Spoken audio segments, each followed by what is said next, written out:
I'm going to call the April 7th, 2025 St. Clair Shores City Council meeting to order. Abby, please call the roll. Mayor Walby, Here. Councilmember Karen, Here. Councilmember Frederick, Present. Councilmember Rubello, Present. and Councilmember Vitale. Here.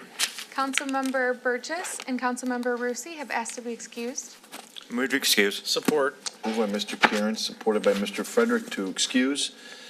All in favor? Aye. Aye. All opposed. Please rise for the pledge.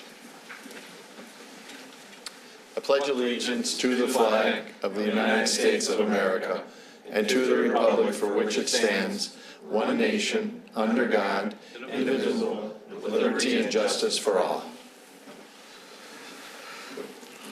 So item 2 is proclamations and presentations, and we got our annual proclamation here for Reflections on Ice, which will be April 25th through the 27th over here at Civic Arena. We got Clair Ledoux here, so if you come on up, I don't know if you're going to bring your crew with you. Sure. Yes, come on up. Absolutely. Will you stand here? We'll get a couple on this side, a couple on your side. There you go. Yeah, right here. Fantastic. We're going to give you a mic, and let me read it. Claire, you know how to do this. You're an old hat at all this, right? So, you've been here a while doing these things. Okay. Is that better? Okay. Yeah, I'll give you the mic. Let me read the proclamation, and then you can introduce everybody and take it from here, okay? Sounds good. Proclamation for the 53rd Annual Reflections on Ice Weekend, April 25th through the 27th, 2025. Whereas the Mayor and Council of the City of St. Clair Shores deem it fitting and proper to publicly recognize and commend organizations dedicated to serving the youth of St. Clair Shores. Whereas the St. Clair Shores Figure Skating Club's Reflection on Ice show is being presented for the 53rd consecutive year, featuring more than 100 skaters ranging in the age from 3 years old to adult from the St. Clair Shores Figure Skating Club and the St. Clair Shores Learn to Skate program under the direction of Clair Ledoux. Whereas guests will enjoy the year's themed event entitled Aladdin on Ice, which will include the St. Clair Shores Figure Skating Club's adaptation performed by their accomplished skaters.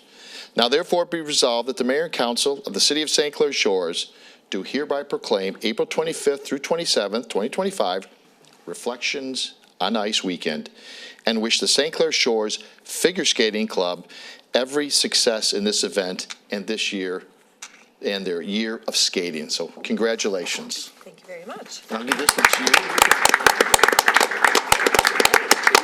you. Here. So I bought a poster Yep, for okay. maybe you can put that up for us here at Absolutely. City Hall. We shall. We are deep in rehearsals right now. Like the mayor said, this is our 53rd year of doing shows at St. Clair Shores Ice Rink. And this year, our show is Aladdin, and we have almost 140 skaters total in the show. Terrific. Aging from little, like this. How old are you, Sailor? Six, Sailor, 6. We even have some that are like 3 and 4. And so, is this your first year or second year in the show? Second year in the show, yeah. So we start them little. And it's going to be, inspiration taken from the Aladdin movie and from the Aladdin Broadway show and the animated movie too. So we pick music from all of those things, and we have group numbers and we have soloists. And Charlie here, she plays Raja, which is the tiger for Jasmine in the show. So we have all the characters, and we have all of the kids performing in the show. And we start on Friday the 25th. Our very first show in the morning, we put on a benefit show for the Shorewood Kiwanis. And we invite, there's over 500 special needs children that will be there, and we put on that show every year for them. And then we have opening night on Friday night starting at 7 p.m., and we have 2 shows on Saturday at 1 and 7, and again on Sunday at 1. And it's a great family show, and everyone is welcome to come out. We have tickets, we have a QR code there where you can purchase tickets, or you can purchase tickets at the door. $10 for children and seniors and $15 for adults. It's about a 2-hour show, so it's very entertaining, and we look forward to seeing everyone there. I bought some tickets for all the council members, and we hope you can come watch our show. Fantastic. I mean, 53 years is a long time. It's a long I mean, time, that is yeah. a long time in the community. I have not been there 53 Oh, years. of course not. I've been there about 18 years, but that's still, a long time. For sure. Yeah, yeah. And just the club is instrumental part of the whole organization here at Civic Arena. So we appreciate that. I know, were you going to introduce everybody here? Yes. So this, here, what's your name and how long have you been in the show? I'm Carly, and I think I've been doing the show for like 8-9 years. I'm Sayla, and I've been doing the show for 2 years.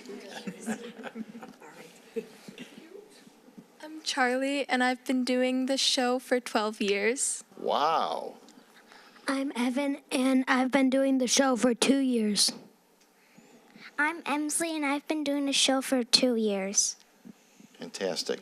So all these Hold kids live in St. Clair Shores, and all of the kids in the show are from St. Clair Shores or the surrounding areas.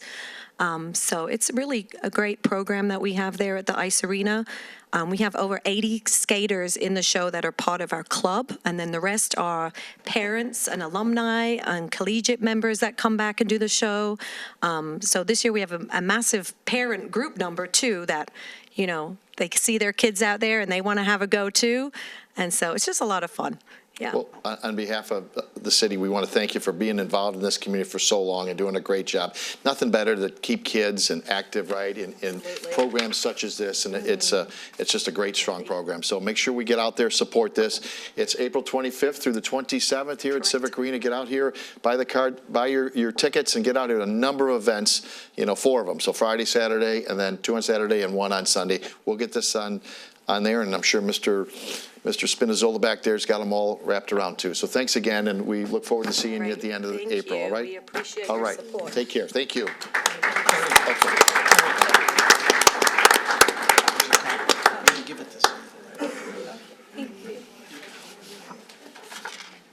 You can put this up there, boss.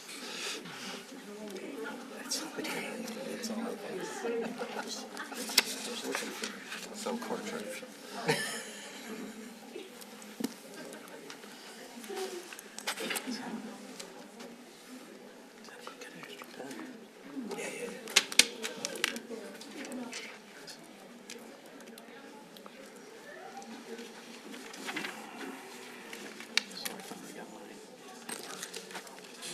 Your cancellation. Oh. Water bill?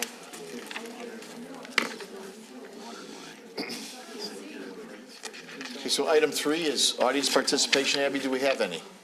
Yes, we have one speaker, Dino Servi, a Shelby Township resident, speaking on agenda item 6C. All righty. Yes, sir. Thank you.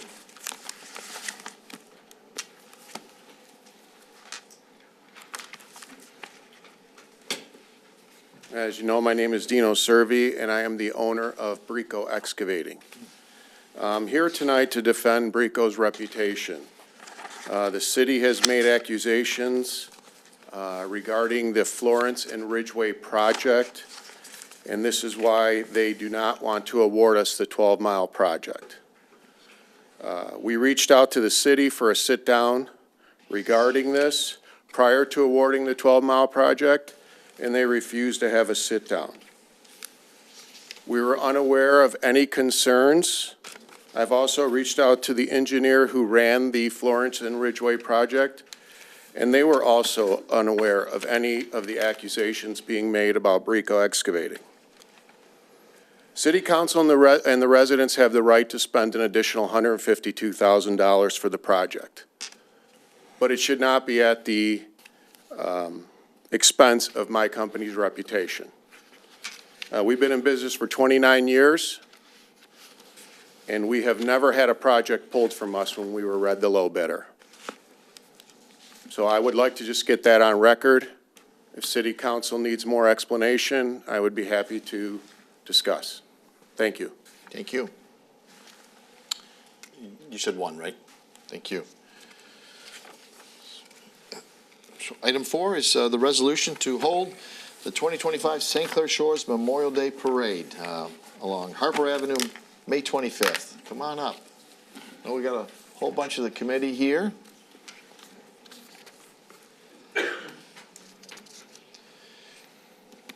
We'll go over by maybe the podium would be great. I know the chairwoman, Pam Mason, is here.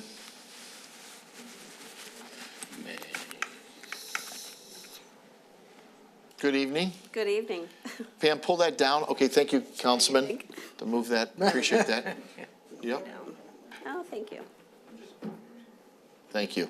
Appreciate that. Good evening. Hi.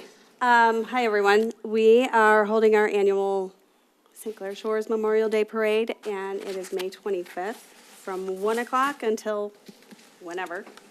It starts at Ridgeway and goes to 11 Mile Road. Can you hear me? Am I close enough? Yeah, right, but speak into the mic. I mean, thank you. I'd like to introduce the committee. Thank And you. these people are the backbone to this entire event. It's a huge event, it's a huge undertaking, and every single person here is, I can't even tell you how important they all are. I'd like to start with Kyle Nicholson, who is my co-chair. Come on up.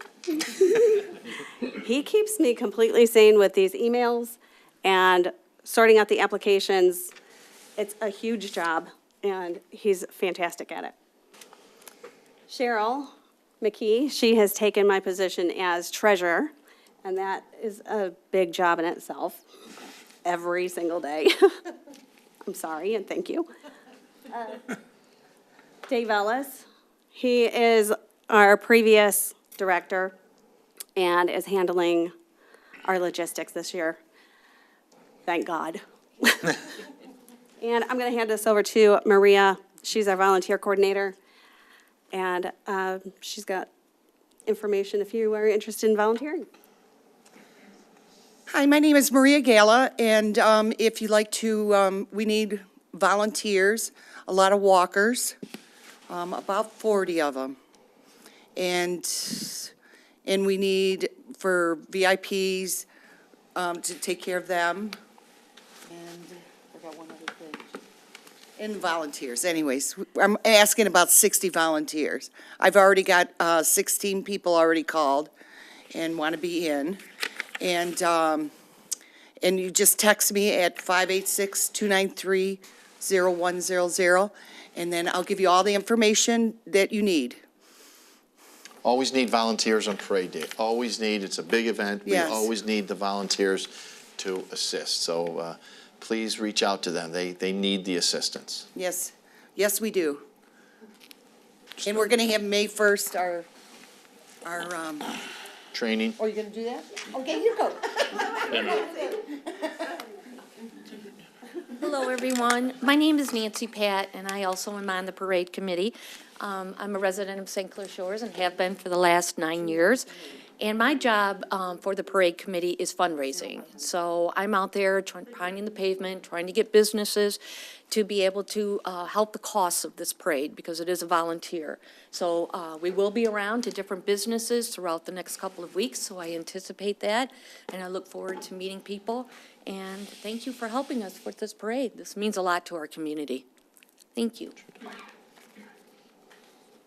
I would also like to recognize a couple people that are not here today, and that's Renee Myers. She handles our trophies.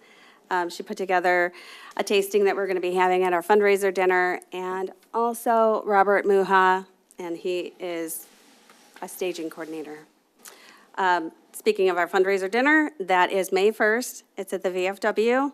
It's from 4 o'clock until 8 p.m. The tickets are on sale at the Civic Arena.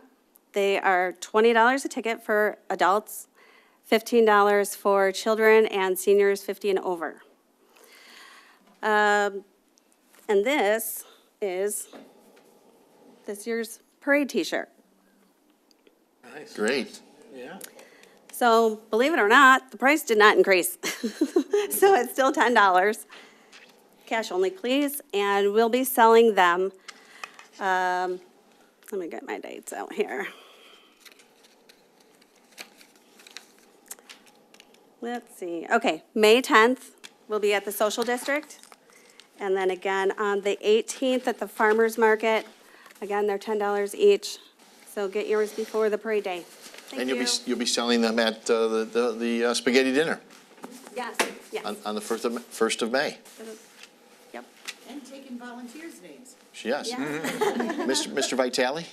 Oh, I was just going to ask, normally there's push for convertibles, T-tops, Yes. open roof vehicles. I just give you a chance to mention that here. Yes, we definitely need volunteers, or what do I call that? It's not a donation. Drivers, Drivers with convertibles. VIP drivers. I've done it for many years and it's fun. We appreciate that. Yeah.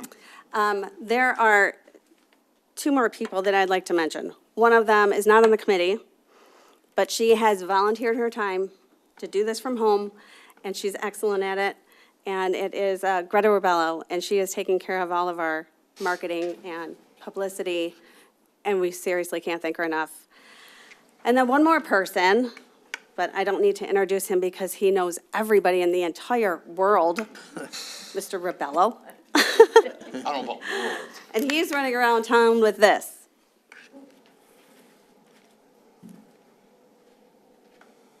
So that is our $100 board. If you're interested in donating to the parade, it's $100. You get on the board. This is just one of many we have going. So, Dave, thank you.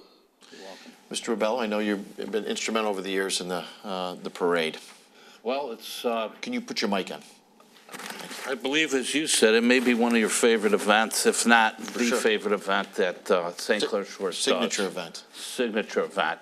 And that little board there in front, I've been traveling around the last few weeks, and that's our $100 or more board, which funds a lot of the current parade, the 2025 parade, as well as future parades. So whoever might be watching, we send a lot of stuff out on Facebook, and it's very important to fundraise for a parade like we have.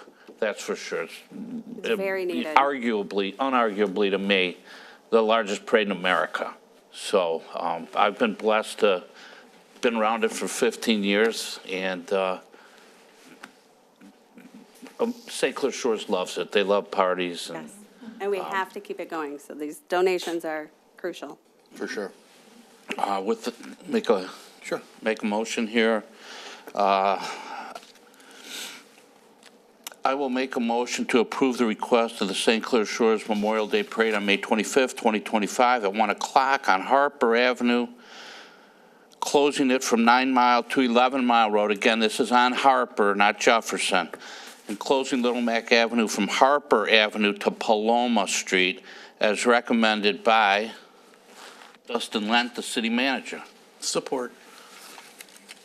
Moved by Mr. Rebello, seconded by Mr. Frederick. Yes, Mr. Frederick. Is Mr. Erie and Ms. O'Brien going to be Oh out my there this gosh. year talking about us? It's up to them, but we're more than willing. Absolutely. All right. We'd love to. And, All right. and why you asking, Bob, how long have you been doing it? More than 30 years. Yep. Yeah. A long time. Right. Way to go. I know, I started when I was 5. You don't even look 30. All in favor? Aye. All opposed. So on behalf of the city, we want to just thank you for all the hard work. I say it every year, but it's true. It's a lot of work. You work basically almost year-round to do this whole parade. 72 years, right? And so we honor the veterans in this community. They have been doing it, like I said, for 72 years. People show up year after year. I always sometimes think, oh my gosh, will they come? And my God, they come every single year by the thousands. They line the streets. And due to your all hard work, from the committee's hard work, and doing an excellent job of putting the parade on, that's why they keep coming, because it's a great event and you do a great job. So thank you for all of the hard work putting into it, and it's a great kickoff to summer, so we appreciate it. We'll see everyone on the 20th. No, we'll first see at least 300, right? Is that the limit? We have at 300 for veterans? We have 350. 350, tickets. so we need 350 people to buy tickets for the fundraiser at VFW on May 1st.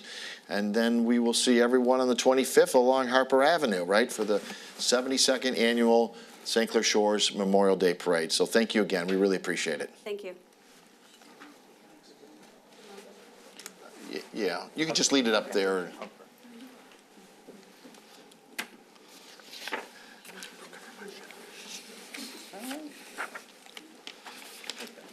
All righty. Thanks. Thanks, John.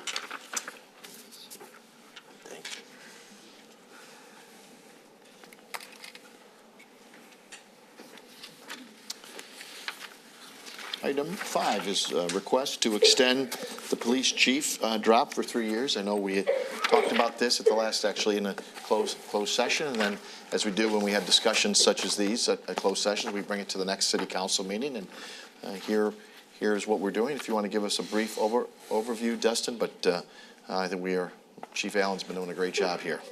Yes, correct. So Chief Allen entered the DROP program, what's also known as a Deferred Retirement Option Plan, in April of 2019, and was extended in 2022 for a 3-year period as approved by City Council pursuant to Public Act 728. So we're back in front of you again pursuant to Public Act 728 to extend Chief Allen for an additional 3 years through 2028.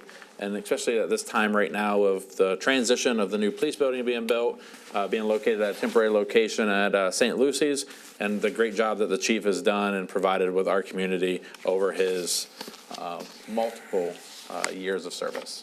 And as everyone knows, it's over at the St. Lucy's. The police is operating out of St. Lucy's. The fire administration is operating at St. Lucy's. So as we work forward to building and completing the police department and the fire department, I think this makes sense here to move this right here. Mr. Ribello. Well, Mayor, you said it, the first words out of your mouth. The chief, you've done a great job. I think that's the word he just used, and I would agree with that. Experienced, we got the police building going up across the street. I'd like to see you see that all the way through, and you've done a great job. Great relationship I think you have with everybody up here. Always answered my questions. And with that, I'll make a motion to approve the resolution for a 3-year extension of the drop for Chief Jason Allen. Support. Moved by Mr. Ribello, supported by Mr. Frederick. All in favor? Aye. All opposed. Thank you. Appreciate that. Item 6, bid contracts, purchase orders. 6A is request to approve a contract with Flock Safety for the installation and use of the license plate reading cameras. Chief Allen. Thank you, Mayor, Council. Thank you for allowing me the opportunity to continue serving as the chief here. I've worked, as Mr. Ribello said, with each and every one of you individually on different projects or issues over the years. We have a great group of people right now at the police department, so I know we'll continue to work well together to provide excellent police service to our residents. So now that that's over, I'm going to ask for a bunch of stuff. So the Flock camera system by Flock Safety, I'm requesting, I've discussed this at a study session back in February, I'm requesting to have 12 cameras installed and used by our investigators and officers on patrol. These cameras are used throughout our country by over 5,000 different agencies. They basically can give notifications of stolen vehicles, missing people that are associated with vehicles. They take still photos of license plates and vehicle descriptions, which are stored in the Flock system for 30 days. If we need to access that information, it's there for us. If it's not utilized, we never see it, and then it's just purged from the system. Many communities around us, East Point, Roseville, Macomb County, Chesterfield, New Baltimore, a lot of areas, Clinton Township use these. We do have free access now, but we're going to lose that shortly because we're not a subscribing member. So therefore, we're requesting to have our own cameras installed in our city. So there would be 12 set up around the city, kind of to provide a fence of notifications for us so that if stolen cars come into town or cars that are wanted in other crimes that occur in our city. There's an installation fee, a one-time fee per camera, and then there's an annual fee per camera to use the system. This would all be paid for out of drug forfeiture funds, and this is an allowable expense. If this is approved, the cameras would probably be installed in about 2 months. We will have a final policy for the department use in place prior to that. I sent all of you a copy of our policy. It's now under review. I've gotten some feedback from council members, and so that'll be revised, and then we'll have that in place before usage. Questions regarding it? Mr. Rebello? Chief, this is going to help protect policemen and policewomen and help you fight crime. It will, and it'll help residents by helping us solve crimes. Okay, because, you know, safety is the number one thing here that we have to look at, you know, as council people. I think most of us would agree with that. And every once in a while, if this passes, every once in a while, will you give us sort of a periodic update on what's going on with these things as far as how it's helped you? Yes, I think we'll have some good stories to report back on this. Okay, because a lot of people, I think, would, you know, when they hear cameras, they think, you know, they're being looked at or you know, violation of, you know, whatever they're doing. But we don't use it for that type of thing. We're fighting crime. And Right. everyone around us is using these too. That's so right. we got to keep you guys safe. So I will make a motion. Listen, I've asked every question I possibly could with you regarding this. And Ms. Rusi got her questions answered from you, because that was something that she mentioned to me, because I knew she wasn't going to be here. She's all set. Right. She's Okay, given some so suggestions I as well. recommend the approval of a 5-year contract with Flock Safety for the initial, I'm going to do this. Move to approve a 5-year contract with Flock Safety for the installation and use of 12 cameras totaling $43,800 for the first year, $36,000 per year for years 2 to 5, and to approve the corresponding purchase order. And It's moved by Mr. Rebello. Yep. Support? Supported with Mr. Frederick. Okay. Mr. Karen? Thank you.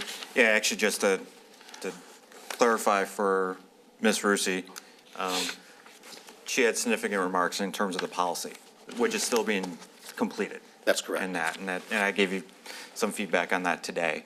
Yes. So that part of it is still being worked on, will come after this, and will be in place prior to all the Flock system being installed. Correct. Correct, okay. And I would just add, because I know I had a lot of questions when we went through this at the study session, and we've had conversations and emails since then.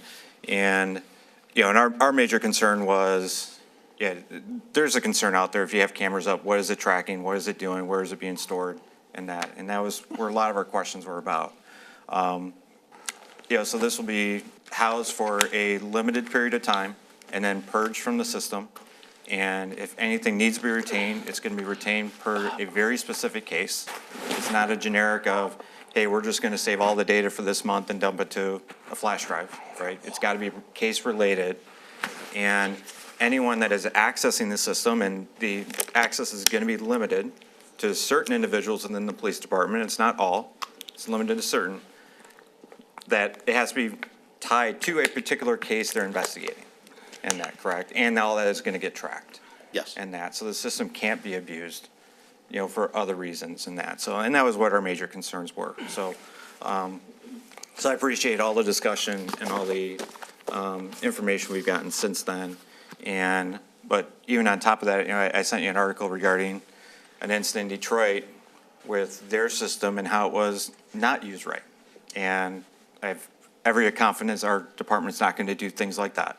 So, but there are examples out there where that happens, and that's concerning. So, but I trust our police department. This is going to be a new tool for them. They're going to use it correctly, use it appropriately, and that we'll have the policy in place to ensure that going forward. So appreciate all the discussion and the dialogue on this over the last few weeks. Thank you. Mr. Vitale? Yeah, I just want to echo, there actually, Councilwoman Rusi, Councilman Karen, and myself all raised a number of issues with the cameras at the study session where they were first brought up. I think maybe the quickest way to describe is that the cameras don't initiate investigations. The cameras would be a tool used for an investigation. So in other words, these aren't speed cameras, these aren't license plate, expiration date cameras or anything like that. This is all detective level, which generally I would think would be felony type cases, where there's a report initiated by a human being. This isn't AI tracking or anything like that. I just kind of want to get that out there in the public. There is a line in here, because this is one of the questions I asked, if the data and images could be FOIA'd. And it does say in here, all data and images collected will be for official use only, as some information may be confidential and not subject to public disclosure, which I don't have a problem with that. Data can be securely transferred to prosecutors through established channels. Now, I think to prosecutors would be more or less without saying, that's how they would make their case. But what if we had a case where a defense attorney or someone wanted to use this as exculpatory evidence? Would that established channel system, would they be able to use this? Would they get it in disclosure? I would defer to Mr. Erie. However, I think through discovery rules of the court, if the prosecution has that information, it would be shared with the defense. Okay. He agrees. That's true. It would be required to be shared with the defense, yes. Okay, well, those were a lot of our concerns. We're not entering into this lightly, but I will also say, having said that, caught a little bit of the news tonight, not usually a big local news watcher. It's mostly mayhem and things you can't do anything about. But I did see flock cameras and a picture of a flock camera used regarding the story out of the stolen car from Sterling Heights that then came through St. Clair Shores. There was a little bit of mention of flock cameras on there, so. That's right. Mr. Frederick. Thanks, Mayor. And Chief, when we talked today, one of the great things I think that this does for us is the fact that, first off, we're getting new cameras, which are going to add to the bigger system. So if we're trying to find somebody who has left the shores, we can actually, if they go through a town or a city or township that is a flock camera township, we can actually use their cameras to find out where they went and track and find this person. And in some cases, maybe tracking a couple because we have a description of a vehicle and then narrowing it down based on all the information you have. So I think this is a great idea. And I was happy to see that we're getting all new cameras along 94 too. So that's a big help for us and for our neighbors. Something's coming in. So anyway, that's all I have, Mayor. Thanks. Great job, Chief. Thank you. Moved by Mr. Rebello, seconded by Mr. Frederick. All in favor? Aye. All opposed? 5-0. Thank you. Thank you very much. Chief, thank you. Thank you. 6B is request to approve the replacement wheel assembly for the Civic Center Arena dehumidification unit. Mr. Robert Spinazzola, Parks and Rec Director. Evening, Mayor and Council. Here to request your approval for a purchase of replacement wheel assembly for the dehumidifier system inside the Civic Arena. Over the summer, we started experiencing higher moisture levels in the arenas, which led to some mold remediation, some lighting issues, and excessive fogging inside the Wells Arena. After consulting with our building maintenance team, which have Sean Adam here tonight with me, and Jansen Refrigeration, we determined that we could replace the wheel assembly, and hopefully that would buy us another 5 to 10 years on a dehumidification system that we have. Our plan originally was to put in the 3-year capital for a full replacement. So upon approval of this tonight, we will remove that out of the capital plan moving forward.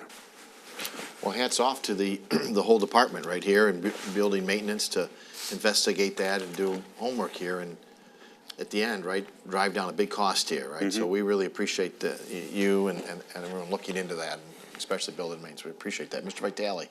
Yeah, just 2 comments I had on that. One that basically echoes what the mayor's for saying is thank you for being proactive on this. And not waiting for disaster to strike and then get hit with another big bill for the ice arena. This is a big bill, but it's a lot less than what it could have been. And the other side of that is it was kind of apt that, I wanted to mention this when they were here, but they left so quickly, that, when you see what having the arena makes possible, okay, I think it's important for kids to have hobbies. My daughter rides horses. I don't know if she's going to ever be a ballerina, but she rides horses. So it's good to have your kids in hobbies. Mm-hmm. And to see the little girls that were here, the one that had been in the program for 12 years. I mean, that's somebody who's got a purpose and a direction and isn't going to be swayed by bad friends and things like that. So, we're up here approving a dehumidifier wheel, but a dehumidifier wheel makes that possible. Absolutely. Yep. So that's all I had. Thank you. Mr. Frederick? I'd like to move to approve the replacement of the wheel assembly to Delta Temp, the amount of $53,500, and make the appropriate budget amendment. Moved by Mr. Frederick, supported Mr. Karen. All in favor? Aye. Aye. All opposed. Thank you. Thank you. Good job. Good job well done. Thank you. Way to go, Rob. 5-0. 6C is request to award the 12-mile water main project. Denise Pike? Mayor and Council, good evening. Good I'm evening. joined at the podium by Eric Hansen of Fishbeck, one of this project's engineer. Okay. The 12-mile water main project will upgrade the existing 1927 cast iron water main between Little Mac and Harper with new HDPE and ductile iron water main. The budget for this project, based on Fishbeck's construction estimate, was $1.8 million.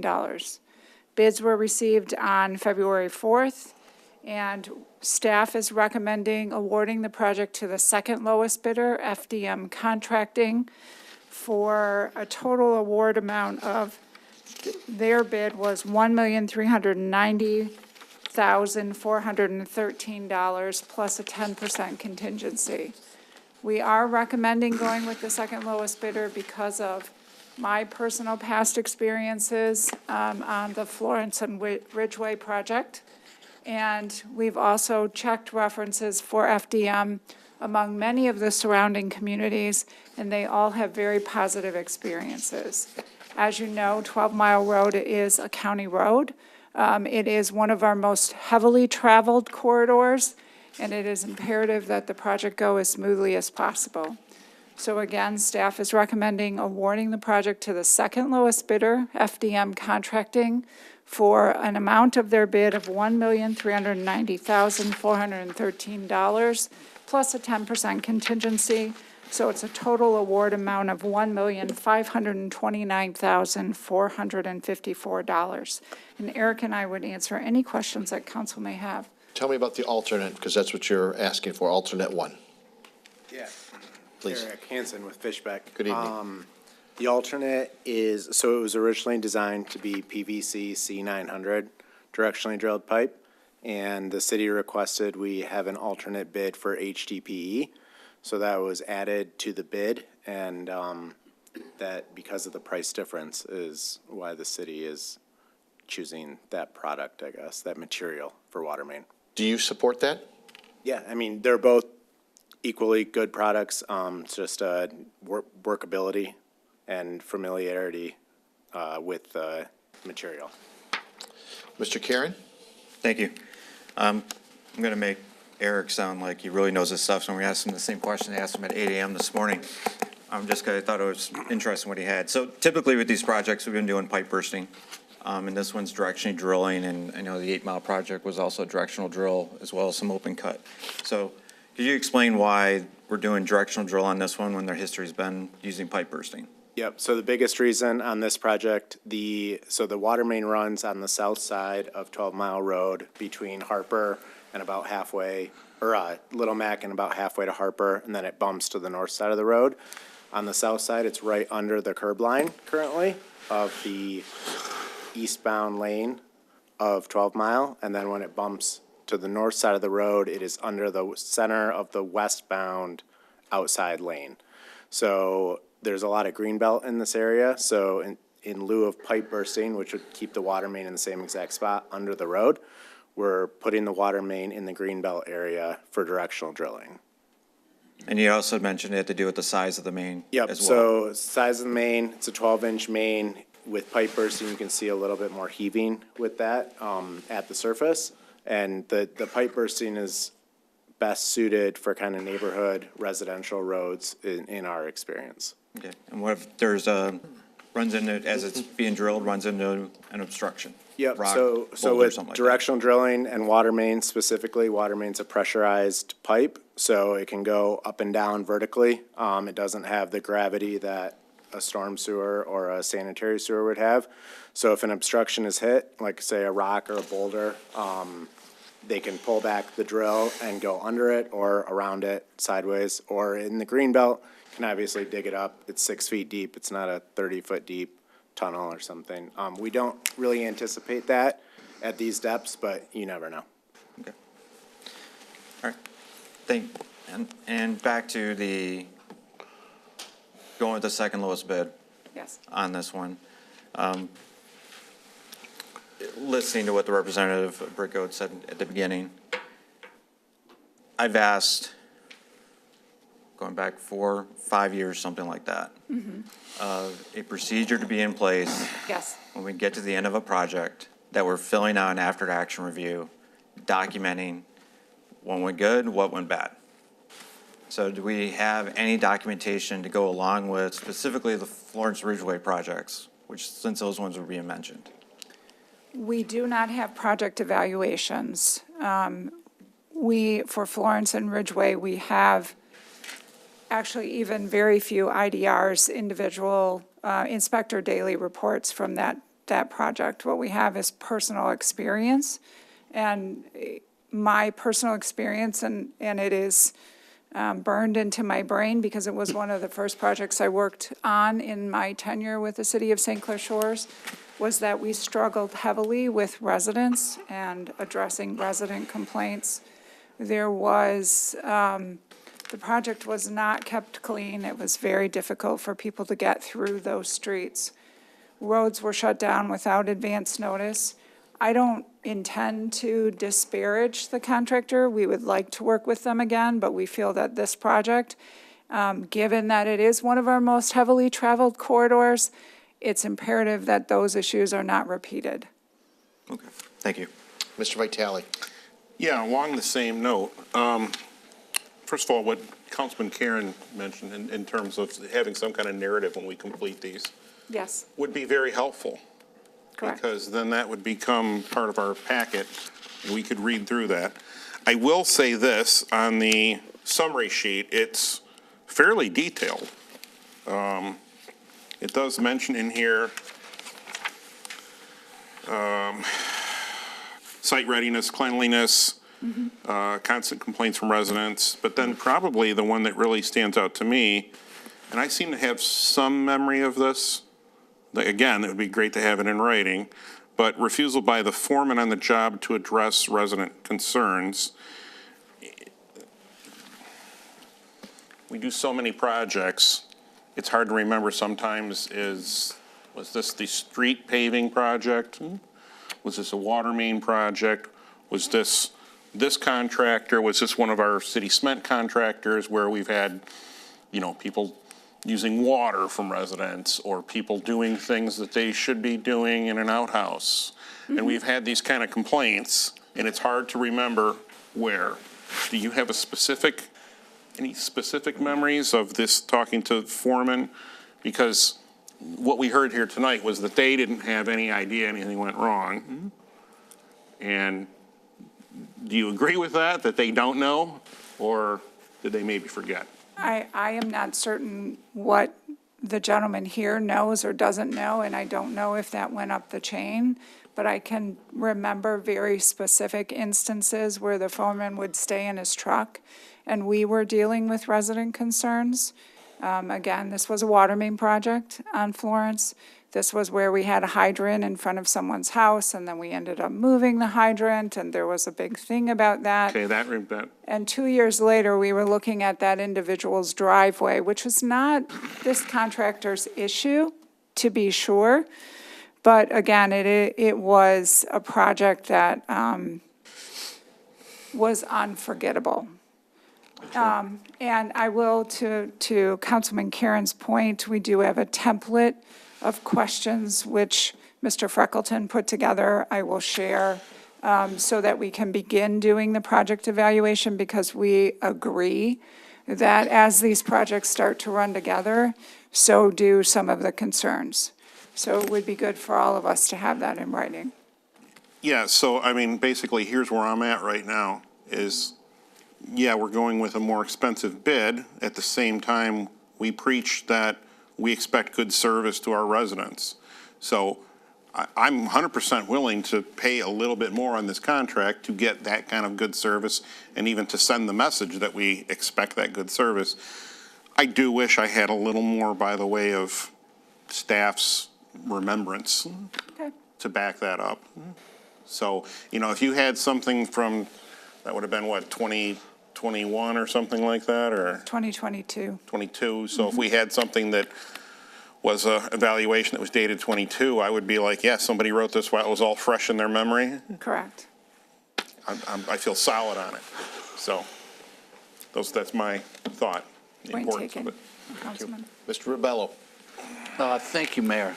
Yeah, the things with the follow-ups and stuff, that's sort of why I just asked about with the flock cameras, to get input back, and I'm sure the chief will do that. And I think I also asked that with Mr. Reyes on the fire and police buildings, just to sort of keep us, you know, all up to date, and that's why I sort of asked those questions. Now, the difference on this bid is $152,000. Correct. Okay, to me, that's a lot of money. And you did mention Florence Street, which is sort of isn't that sort of an unusual street to begin with? I'm not sure what you mean. Okay.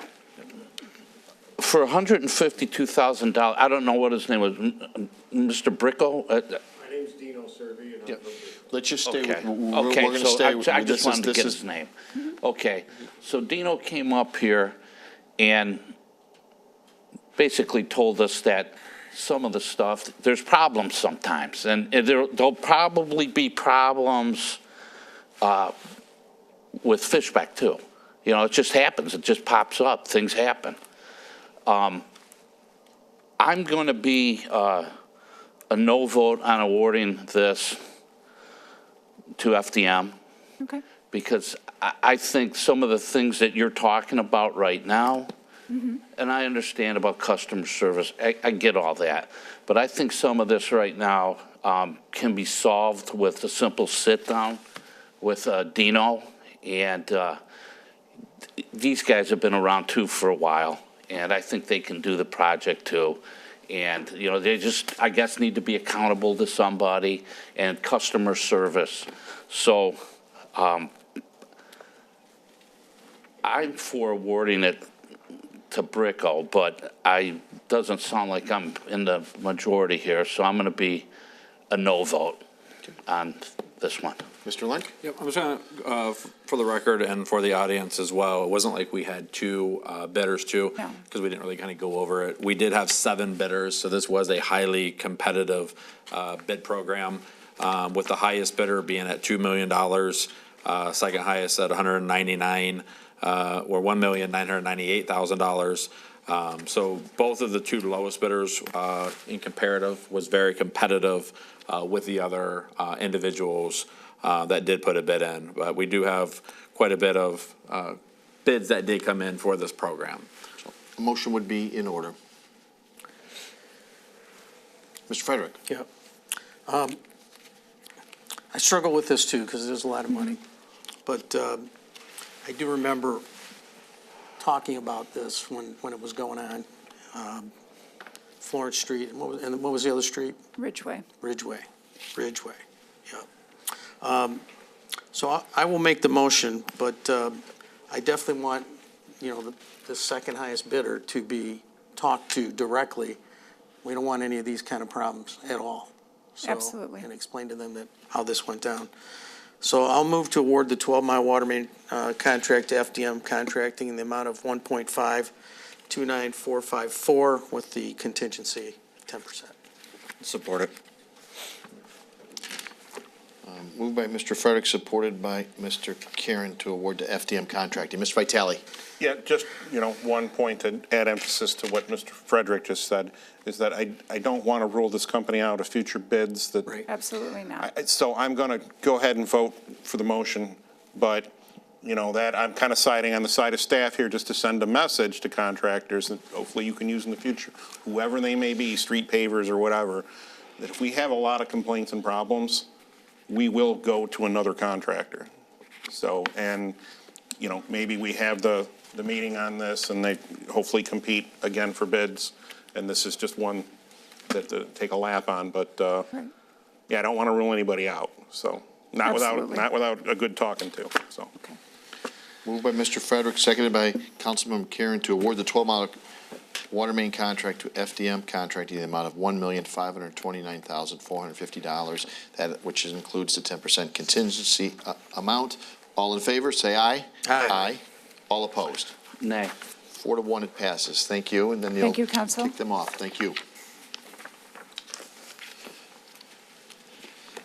Item 6D is request to award the contract for roof replacement on the Selinsky Green farmhouse. Denise?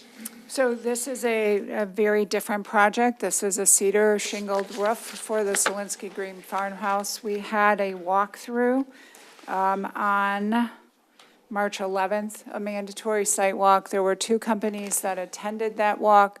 There was only one company that actually submitted a sealed bid, and that is Weather Seal Home Improvements. Their bid amount was $38,280.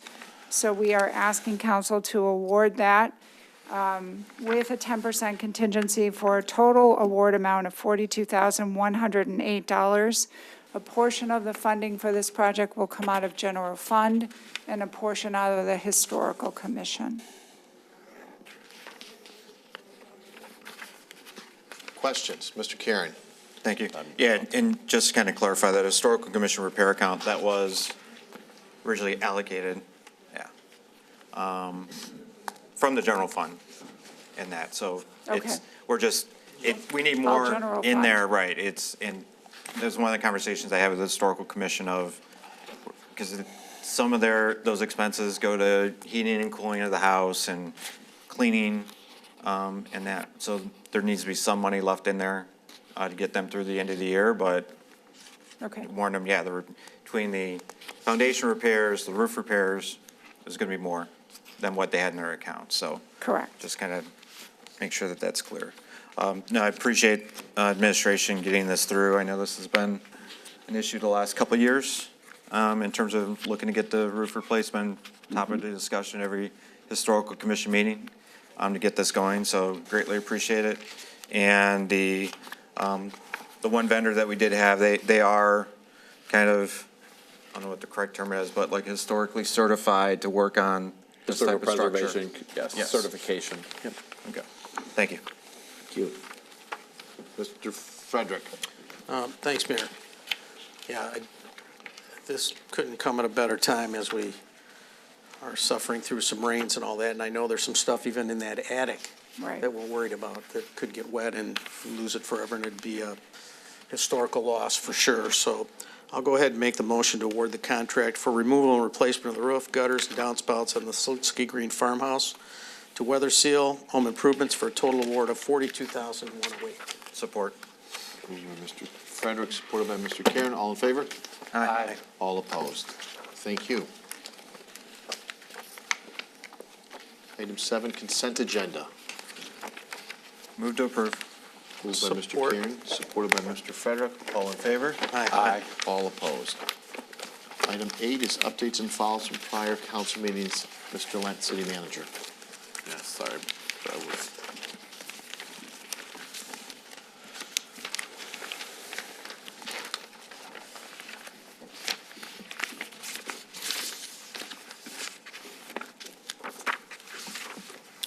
Mr. Karen requested to be included in the meeting with Macomb County regarding a road curve at the 9 Mile and Greater Mac, along with Mr. Rebello. A meeting was held with two representatives from Macomb County Department of Roads. They presented two options that they felt would address the concern with the traffic at 9 Mile and Greater Mac. Both council members felt that realigning the number of lanes for the traffic traveling west on 9 Mile would address the concerns. The representatives from Macomb County will provide an estimate to CDI by April 4th to complete the work. The proposal and estimate cost would be presented to council at a future meeting. The proposal is also attached. Mr. Karen pointed out that the asphalt path at Bryce Park is cracked and buckling, creating a tripping hazard. It needs to be repaired. CDI and the parks are exploring options for the existing pathway as well as alternatives for the Bryce Park pathway. Mr. Karen asked staff to look into the Veterans Memorial Beach Lakeshore Reclamation Project. Andy Hartz, District Supervisor for Eagle, said that the regulatory limit for doing work on the beach without a permit is the ordinary high watermark. A meeting with Mr. Hartz has been requested to further discuss what that means for Veterans Memorial Park. Mr. Karen mentioned that the flower bed at Harper and Little Mac was hit by a vehicle again. He suggested installing a cable guide rail system in the area before any repairs are made. DPW has been contacting vendors about several potential solutions, including a cable, metal, or wooden guide rail system to protect drivers and the property. Sorry, I didn't mean to hit your foot there. On that cable, I have some concerns with a cable system for the potential for motorcycles. Why not just a conventional guardrail system? So I will say, as part of our meetings, this was the original discussion with the cable and metal. I think the cable has already been thrown out by even some of the vendors, as well as not being an option. So they are looking at other options, but not even with motorcycles, even with cars, the cable system having some issues. Yes, convertibles and things like that, yep. So Mr. Karen requested that any staffing changes in the department be outlined in the budget, along with significant changes in cost-saving measures. He also asked that the capital purchases include a detailed rationale cover sheet. City manager has discussed this with the department heads, is in the process of putting the budget together. We did have some residents. Dave Deacon, St. Clair Shores resident, asked for the water bills to be printed in black and white to save money. The previous vendor provided printed utility bills in black, blue, and red at a cost of $17.614 per unit, excluding postage. Despite a planned price increase, they chose not to bid for our business. The new vendor has offered a rate of $17.6 per unit for full color printing based on our previous specifications. So we're paying actually a little bit less than we were with the previous vendor, and the previous vendor was also black, blue, and red. So for full color, we're getting the same price. There was also Dave Gino. He complained about his neighbor's grading of their yard and the height of the fence. Right. The city's attorney and staff met with Mr. and Mrs. Geno about the issues plaguing their yard. Permission to access the neighbor's yard was requested so that staff can assess the work done by the previous owner and whether or not it is in compliance. So you're working on it? Was correct. Thank you. That is it. Item 9 is comments by individual council members. Mr. Karen. Thank you. Yeah, first on back to the beautification bed and the guardrail. So the cable design, one is aesthetically better, just because it's a intersection, we're trying to protect a beautification bed. That was just one reason. But the type of designs we're talking about are similar to the ones that get put into medians on expressways that prevent vehicles going 70 miles an hour crossing from one side of the expressway all the way to the other. So they're not meant to stop, they're meant to deflect in that. So whatever system can deflect, not, what we're running into is that we've got people that are coming straight down, probably 40, 45 miles an hour down Little Mac, and just not stopping, and able to pop that curb and just go right through that bed. Not only is it a hazard to everything we try to put there, we already took out one clock, and God forbid if, one of our beautification volunteers is out there working when something like that happens. And it's already a very noisy, distracting intersection because people at that intersection love to honk their horns for whatever reason in that. So Anytime I'm out there, it's like, you're just on edge when you're out there anyway. So, so what type of timeline are we talking about to get to a decision of what we can get installed? Because, I think we have the clock is in, I believe we received it. We're holding off installing it until we get this resolved, so, need to work on a timeline or get back to us with a timeline Yeah, or what? I'll get back with a timeline, but I will say DPW has been actively already involved with contractors and different setups. And that's, like I said, I know the cabling, two of the companies that actually did cabling refused to even put cabling there for the risk of liability. Okay. Can you get us an email then? Yeah. Out in the next couple days here, so we get it, because we want to get that up. We want to get the clock up. Thank you. Okay. All right. So first jump to another. So first I want to acknowledge Rick Goodenow. I saw in our packet for the subcommittee and boards and commissions that he had stepped down from the Animal Care and Welfare Committee, where he had been the chair of that committee for the last 6-7 years now, but he's been on that committee since it was formed almost 10 years ago now. And he was very helpful all the time. I was their liaison, especially when we were putting through all the updates to the animal ordinances that we did those first few years. I was working with the committee on there. Major advocate for animals, especially cats, especially feral cats.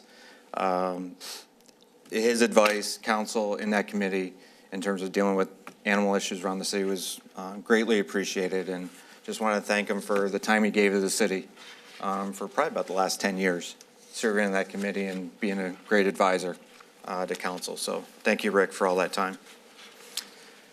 So next, Matt, would you bring that up? So one of the other updates we had about talking about 9 Mile and intersections, and I had sent this out to council last week as a follow-up from our meeting with the county that Councilman Rubello and I had joined staff on. And it was one of those unique government meetings to where major accomplishments happened. In terms of, I went in there with this idea of we just needed this certain type of light and timing at an intersection and we'd be good. So I had proposed that idea to the County Road Commission. It was Adam Merchant and John Abraham were the two representatives from the county on that call. And they explained to me why my idea wouldn't work. And it made sense why it wouldn't work. Okay. And I was very happy. They came in with, here's what we would do. Here would be our solution. And what they suggested made a lot of sense. And it is basically taking 9 Mile, which is a 4-lane road from 9 Mac or Cavalier Drive all the way down to Jefferson, and basically changing the eastbound lane to be 1 lane. Take 1 lane, make it a left turn lane, and leave 2 lanes going, 1 lane going westbound, 2 lanes going eastbound. And we would add the left turn signals like a regular intersection at the 3 intersections that are affected by this. So if you want to flip through the slides. So this would be what Cavalier Drive and 9 Mile would look like. So it'd add the turn lane, so you'd be able to turn left without obstructing other traffic onto 9 Mac Drive, or on Cavalier Drive. And then the 9 Mile intersection with Greater Mac, which was our biggest concern, because one of the things they had mentioned is when you had the 2 left lanes lined up on either side, you're actually blocking the view. And the county agreed. That's a very non-safe way of setting it up. And it is much safer to have the 2 left lane turning cars facing directly each other, because then they have line of sight on the other side. So this would actually add a left turn lane on both sides of Greater Mac for 9 Mile and change that intersection over. And it also created a much better flow of traffic in that, because you're not going to have a lane being obstructed waiting for people to turn left. They'll be able to still go through. So this would be the change for 9 Mac Drive and 9 Mile, adding the left turn lane to both sides. And next one. And this is basically the concept for Jefferson, to where right now we got 2 lanes. Actually could go to 3 separate lanes, having a dedicated left turn lane, having a dedicated through lane, which is actually be great for boat ramp traffic once that boat ramp's opened up again to go straight across, and then having a dedicated right turn lane there. And the other benefit, adding that left turn lane all along for the apartments and businesses that are along 9 Mile, and especially on this next one, which is right there, you have the parking lot for whatever the old Kroger is going to be. And whenever that's open, that's going to be something that will drive traffic, to add a left turn lane to get into that parking lot, but also add a left turn lane to get into the McDonald's and eventually the new development where St. Mary's is, Panera, and other restaurants are going to go in there. So I know today we just got updated schematics from the county that Denise had sent out to us, so we need to review that. I believe in the presentation, the targeted cost was going to be around $100,000 paid for out of streets to do the restriping and to update the signals, and their estimates around $97,000 is what they sent us today. All in it was 118. All in 180, okay. So I think that's going to be worth it, but I think we've got more due diligence to work on with the county, and eventually we'll bring the whole package back to council because we'll have to approve the cost and that, so. And we're going to bring it to DDA. Right, and we're bringing it to the DDA on Wednesday to get their input as well before we go forward. So, yeah, it was great that the county came in with these ideas and we can actually have it fix what's been a potentially hazardous intersection for many years in the city with this going forward, so. And then with Clean Court as well, we've had some residents that have came in here at Clean Court with all the truck traffic that's going through because the trucks are having trouble turning left as well with getting into McDonald's and to even some of AMVETS does a lot of the bus trips. They're not able to get through there, so they're cutting through Clean Court, so this would also help assist that. Oh, great. And also, I think one of the other problem areas is down by the Kroger gas station at Jefferson. Potentially splitting that into 3 lanes to go across to kind of eliminate that vehicle stack that blocks their driveways could be helpful as well. And I do know we have a couple of driveways on Jefferson to where they do back out and onto Jefferson.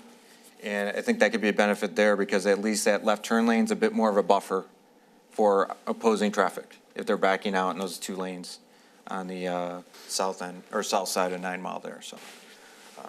So greatly appreciative of the county kind of coming in with some ideas. And I think it's a good solution we'll work on to continue to go forward. So we'll bring it to the DDA, see what they have to say, and then potentially bring the whole proposal to the county or to the council for approval. So greatly appreciate that and appreciate all the staff and Councilman Rebel's involvement in those discussions. So last thing, kind of back to water mains. Kind of want to get a better, as we get into budget as we receive the budget at the next meeting, get a better direction or better documented direction going forward for how water mains are being picked. The 12-mile one is it's been there since 1927, incredibly old. Services other lines, so understand to do that. But in the past, the projects were being picked based on how many breaks had occurred on them. And we had this big tracking sheet that was doing that over the last 10 years, 15 years. And it kind of feels like we've gone away with that, or gone away from that a bit. And when I asked one of the suggestions in email dialogue was to prioritize replacing the cast iron ones because they're the oldest. Well, then the data I got today was, 50% of the city is cast iron. So it's kind of hard to prioritize. You're going to do 2 to 3 a year, and half of them kind of fall into that category. So I don't know if maybe Dustin, we can arrange a meeting to kind of go through and just kind of see what data we have today and to maybe work on some methodology for that going forward. And that'll be it. Thank you. Thank you, Mr. Frederick. Thanks, Mayor. So 2 things, John, when you're in that bed, they're honking because you're there. No.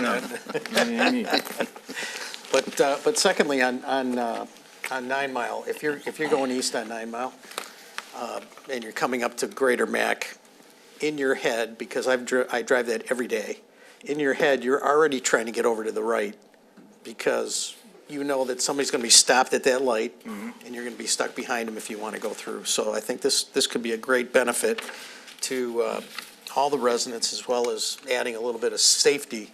So I do appreciate the county coming through with that. So a couple things. First off, I'm going to hold this up. You may have gotten this in the mail. And Brian, if you could come up for a second, I'm going to ask you that very important question. Brian is our Director of DPW. What this is, it says American Water Resources of Michigan Homeowner Water Line Protection Program. How many water lines actually go bad in the city, going from the street to the house? Water line, not sewer, water line. So you have a drinking water line and Right. you have a sanitary sewer lead. Right. The drinking water line, I only recall ever seeing one, maybe two, In how many have year- an issue. In how many years? 20 years. 20 years. Yeah, so it's not very frequent. So you want to, when you're reading these, you want to weigh your odds. Right, And right. really, there are some insurance policies out there for sanitary sewer leads, and I think some of even council members have, Yep, yep. participated in that. And those can be beneficial, as some of you have seen. Absolutely. But do your research. So I can't tell you not to do it if you want to do it, but you probably don't need this one from that standpoint, the fact that 2 and 20 years have gone bad. So, okay. So, Mr. Deacon, thank you for the little note today too on that. Okay. So firefighters, in cooperation with Parks and Rec, invite all the children of St. Clair Shores to the annual Easter egg hunt. It's Saturday, April 19th, begins promptly at noon. And when I say promptly at noon, get there at 11:30 because at noon, it takes about 3 minutes and it's over. Okay? So every year, some people come in late and they're dragging the kids and, oh boy, it's all done, right? So there's no eggs and there's tears and then you got to find stuff. So please get there like at 11:30. It starts promptly at noon. It's at Blossom Heath Park. Jefferson Avenue at Blossom Heath Boulevard.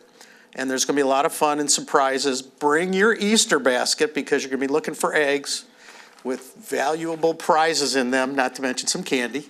So bring the eggs.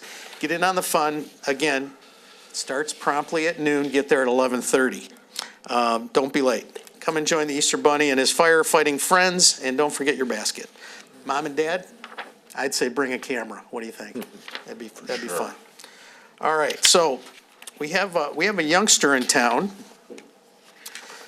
His name is Nick Abelos, and he goes to Jefferson Middle School.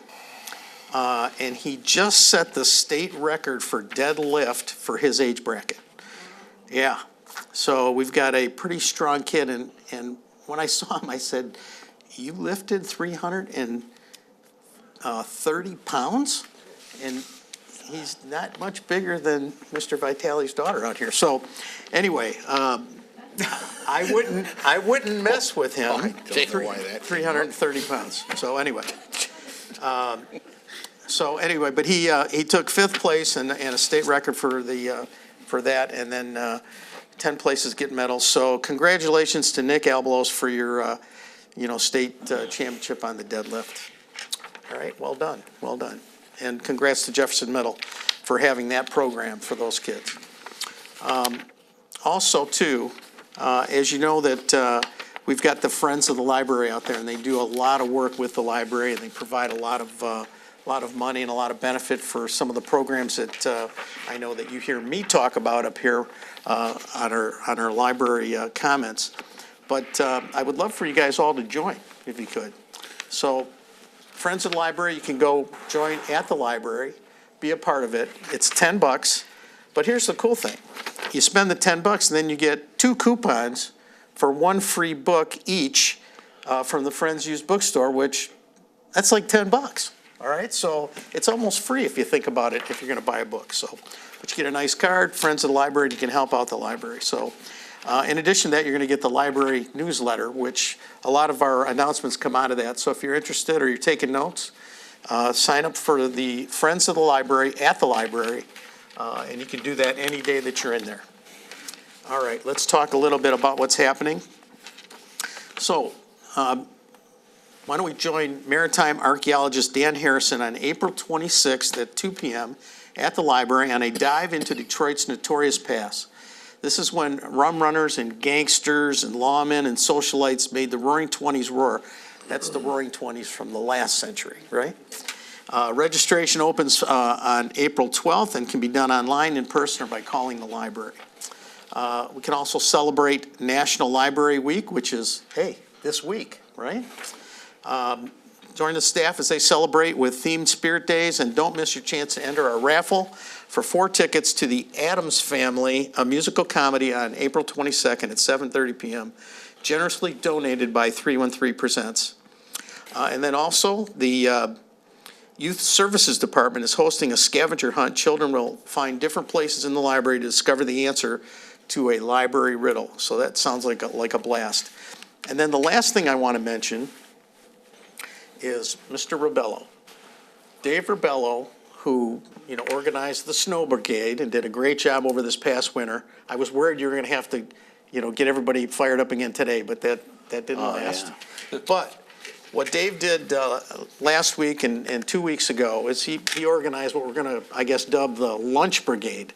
It could be the Dinner Brigade, too. So what Dave has done is grabbed a bunch of people and said, hey, let's support those businesses that right now have trouble with the construction out front, and it makes it harder to get into their business. Like Leo's Coney Island, great turnout for that.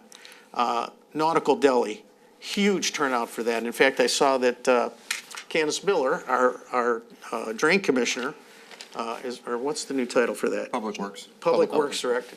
She managed to bring most of her team out there too. So Dave, really appreciate it. If I had your little award, what's the name of your animal? Muskrat. The Muskrat Award. I'll bring them next time. I'm gonna say we're giving you a Muskrat Award for establishing the Lunch Brigade, and I just want to say it's going out again tomorrow, right? We're gonna have a bunch of people going out. We're going to be at Fishbones at night, 6 o'clock at night. 6 o'clock at Fishbones. Yes. Dinner Brigade tomorrow Dinner. night. All right, Dave. Thanks for what you're doing. Much appreciated. And join the Friends of the Library if you get that chance. That's all I have, Mayor. Thank you, Thanks. Mr. Vitale. Yeah, Ron, there's also a dentist office that's impacted by the construction. Maybe we could all go there and get our teeth cleaned. Let's go. Or root canals or whatever you need. Let's go. Impacted? I don't want to give Impacted? I like that. Actually, I don't want to give Dave ideas. So maybe I shouldn't have said that out loud. We caught the impacted. And I'll put my daughter on notice. You're expecting at least a 250-pound bench. Come on, let's go, Angela. So, I also pay a water bill besides St. Clair Shores in Chesterfield Township.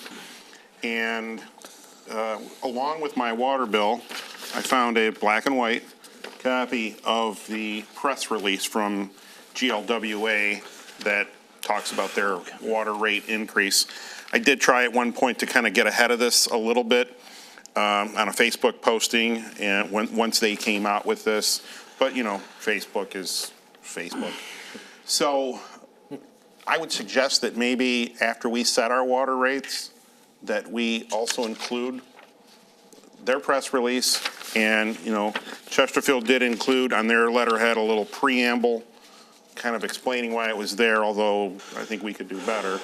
But, because I think there's people who don't even understand that we buy the water from GLWA. We don't treat the water. We don't make the water. So when we set rates, they're based upon what we get charged.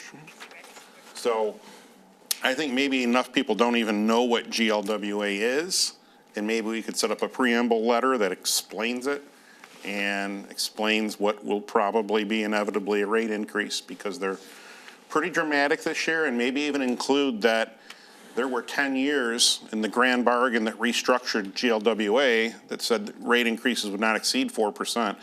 Well, that 10 years is over with, folks, so buckle up. And that's a state agent, that's a state project, that's the next level above us. So, regulated by the state agency, let's put it that way. So, next thing I was going to talk about is, can we bring up my slide, please? So I've mentioned on here before, we've talked about Shores Theater. I'm pretty sure this predates COVID, so we're talking about like at least 5 years here that it's been under renovations, maybe for sure 4. You know, I don't know what to say. We have active construction sites that look like this, but on the other hand, they usually aren't sitting around for 4 years. And we just ticketed and brought to court a business that had storage trailers, like those container styles, in their parking lot for years. Well, here's the same thing. I mean, if this is an active construction site, then that makes sense, but it's an inactive construction site. Can you go to the next slide, please? Well, by the way, thank you for formatting them nicely. I appreciate that. I didn't have time to do that. You know, this is the facade of the building in our premier downtown district, the largest single building probably in our downtown district. And, you know, it feels like a couple years ago I was making the case that, hey, they got to do something besides some plywood for doors. So they put doors up, but they never trimmed them out. Can you go to the next one? You know, there's spray foam hanging out around the windows. All I want out of this, I don't care what goes on the inside of that building, but I don't want it to look like this in the middle of our downtown. I don't think, we're talking about a couple $1,000 worth of work to have a guy come out there with a metal brake, trim out these windows. There's a word that we use in construction that's workmanlike. The quality of this work is not workmanlike. There's the building that adjoins it next door, which is kind of like, well, we're using a roller on this job, no brushes. So we're just going to stop here and we have this big white line of unpainted. Do I have another slide on that one? I'm not sure. Yeah, that's the door. I took that today. You know, I wouldn't leave a door like that. If that's his priority, that's, you know, he can do that on the inside of the building all he wants. But the outside of this building needs to look workmanlike, and it doesn't. It looks like, I am tired of hearing from people, why do you have an abandoned building in the middle of your downtown? So it's a drag. And business owners have approached me about it. So if we're going to have a sit down on this or something, these are my points. I don't even need to, I'll attend, I'm willing to, but I don't even need to because this is what I care about. What goes on the inside of that building is his concern. Do you have an update, Denise?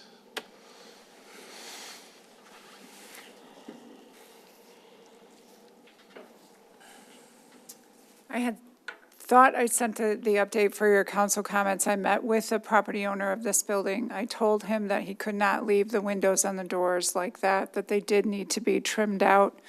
I also told him that he needed to make sure that anything that was open, like the spots where he's punched through the concrete. Spray foamed. Right. Yeah. That need to be at minimum painted black, so it didn't look like it was an abandoned building. The material that is on the plans for the front of the building are metal panels. There's a story. He is still waiting on a construction loan from what he's told us. But I did mention to him that it could not look like that. I also mentioned to him that the items in the back that were covered up with tarps need to be inside or in one of the storage trailers, not exposed and not covered with tarps in the back. So we did have that conversation. He committed to having that done by May 8th. Okay. If I didn't see it on council updates, maybe you sent it in a separate email. Perhaps after. And I missed it.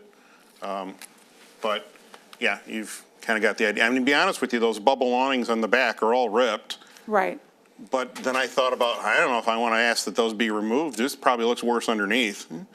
Probably there are So- holes where it was attached to the building for sure. Yeah, and then that'll just sit and look ugly. So, Right. okay, all right. Hopefully, message gets received. One more slide. This one will be for the chief. The left turn at 9 Mile at Jefferson there, the no left turn. Passed by a car today that I guess thought that didn't apply to them, held up the traffic, and literally went to St. Lucy's. I actually was passing in the opposite direction, so I saw the person, and they're just sitting there with their left turn signal on. And I'm like, my God, this backup, it is literally across the street from the police station. That's quite a distance.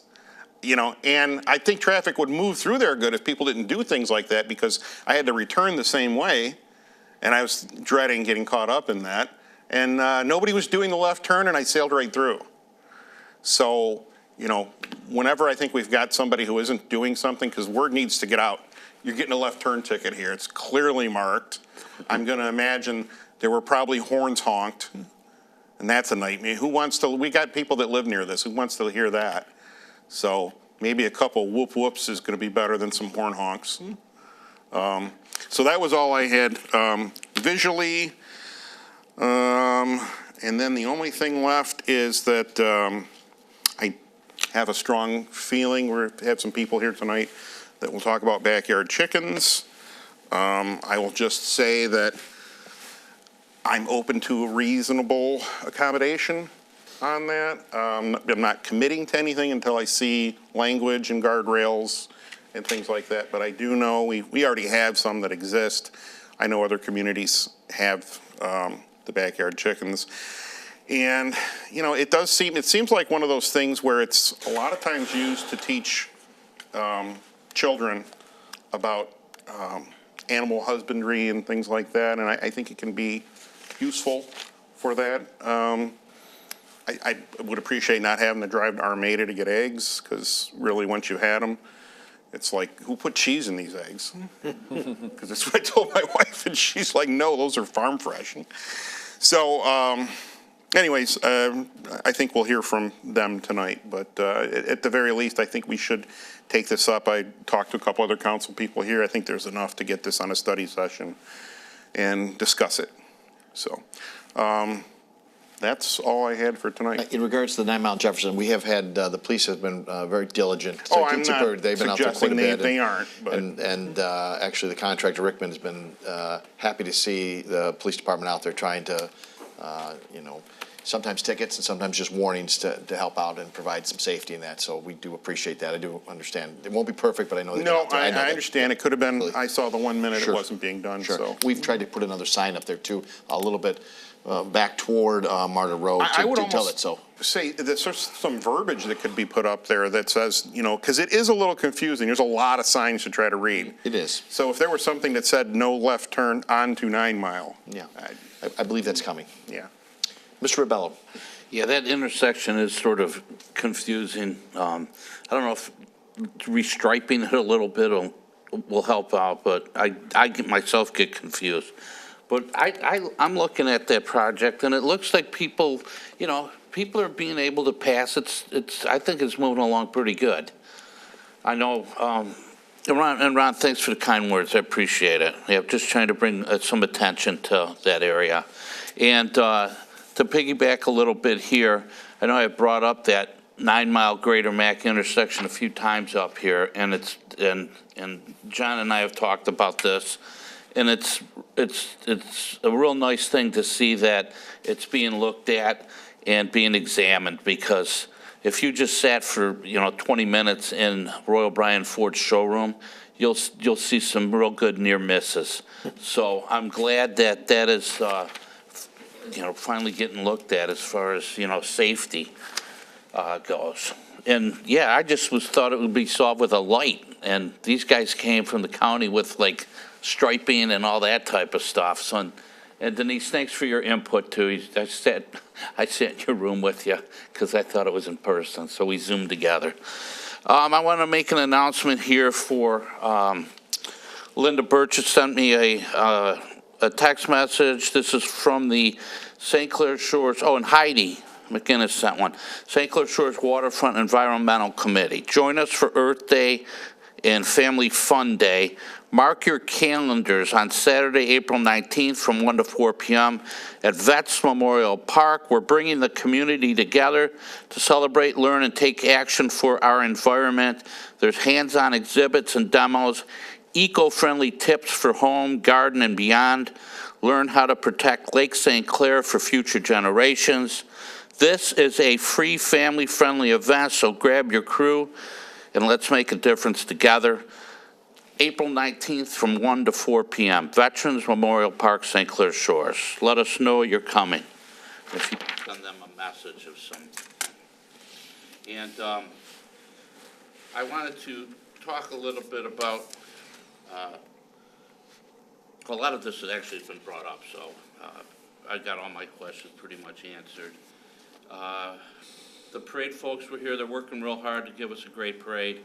So that's on Sunday, May 25th. And I'm up for the chickens to hear some, I'm open to hear what they say. And like Mr. Vitale said, no promises, but I think it's worth talking about. Matthew? And one last thing here. I had a big loss, and some of us have had these losses too, but these ones hit home. My mother passed away a couple of weeks ago, March 13th, really. And I cannot begin to tell you how appreciative I'm in for all the people that have sent me stuff, sent me letters and notes and text messages and Facebook messages. And she was a great mom, a fantastic grandmother. I was very lucky to have someone like this in my life. That was my biggest advocate right there, and I will miss her. And I know some of us have experienced all these types of losses too. So I want to thank everybody who reached out to me. There's so many. Everybody up here, thanks for coming and thanks for and being very kind. We have a very kind city.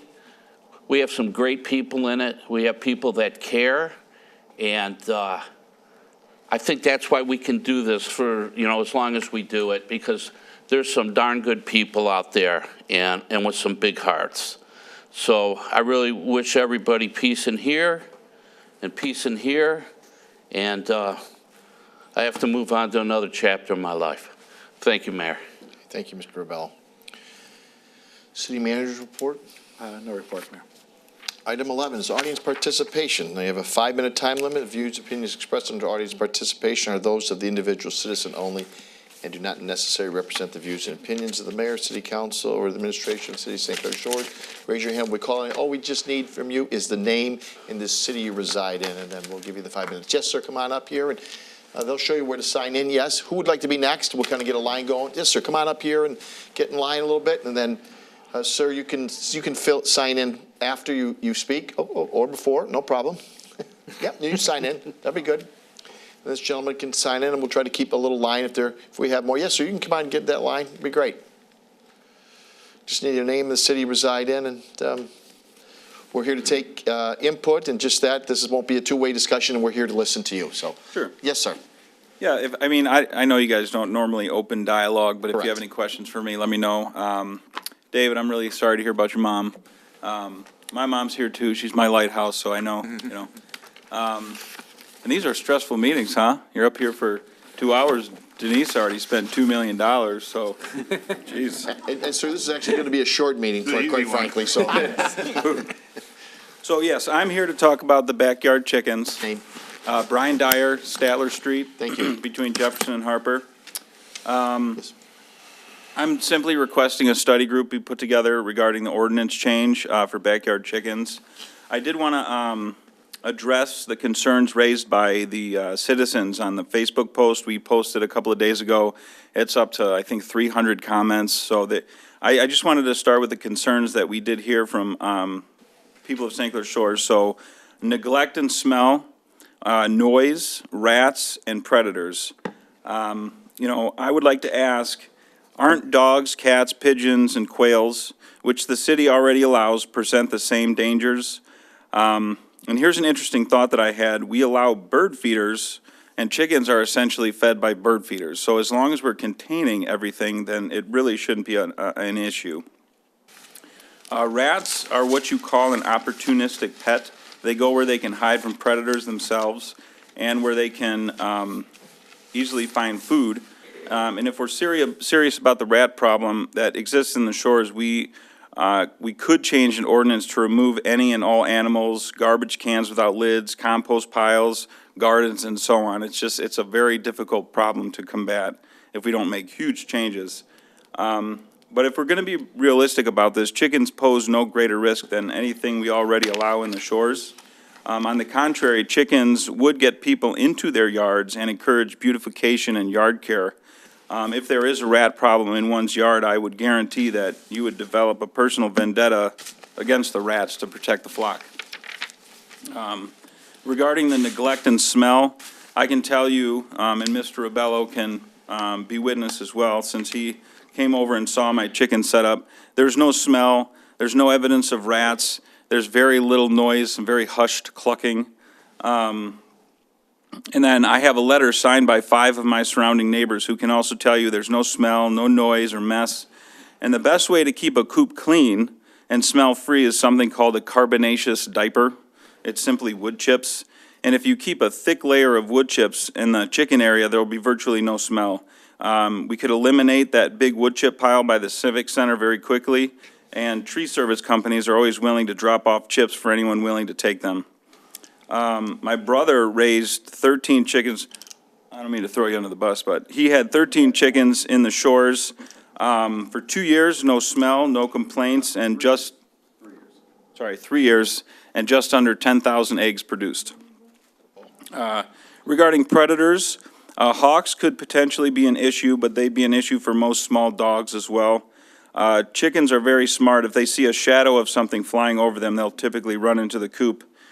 Cats, there were feral cats all over my brother's street, and he never had an issue with them attacking the chickens.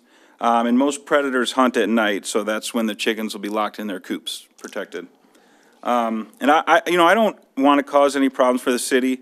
I've lived here my entire life, for over 40 years. My wife has lived here for her entire life. My 4 kids go to the Lakeview School District. I run my business here, and we love the city very much. We simply want what is best for the city and its people. The homesteading and food independence movement has exploded in the U.S. since the 2020 pandemic, supply chain breakdowns, and hyperinflation. Food isn't just getting more expensive, it's becoming less nutritious. I don't know if you know this, Mr. Rebello, but I sent him home with a couple of eggs when he came to see what everything looked like, but the eggs produced by free-range backyard chickens compared to store-bought are found to contain 21 times more omega-3 fatty acids, 7 times more vitamin E, 1.5 times more vitamin A, 7.5 times more beta-carotene, and 217 times more folate, which is a B vitamin. That particular nutrient can help with brain health, mental health, cell growth, heart health, immune function, antioxidant properties. It reduces inflammation and helps with pregnancies. And if you thought to yourself recently that people seem a little crazier or sicker or more tired than ever, we may want to look at the quality of our food. This last paragraph. Allowing chickens would be so incredibly beneficial to our city. They eat mosquitoes, snails, and grubs, so they would reduce those types of pests and eliminate the need for chemical bug sprays. They're known to eat 1.6 pounds of food scraps per week. Based on conservative estimates, if just 10% of households in the shores had 4 chickens each, that would eliminate almost 70,000 pounds of waste going to the dump every month. Okay, thank you. Okay, so I did just bring some things for you guys. I have some of the ordinances from the other cities around us and related information. So thank you very much. Thank you. Yes, sir.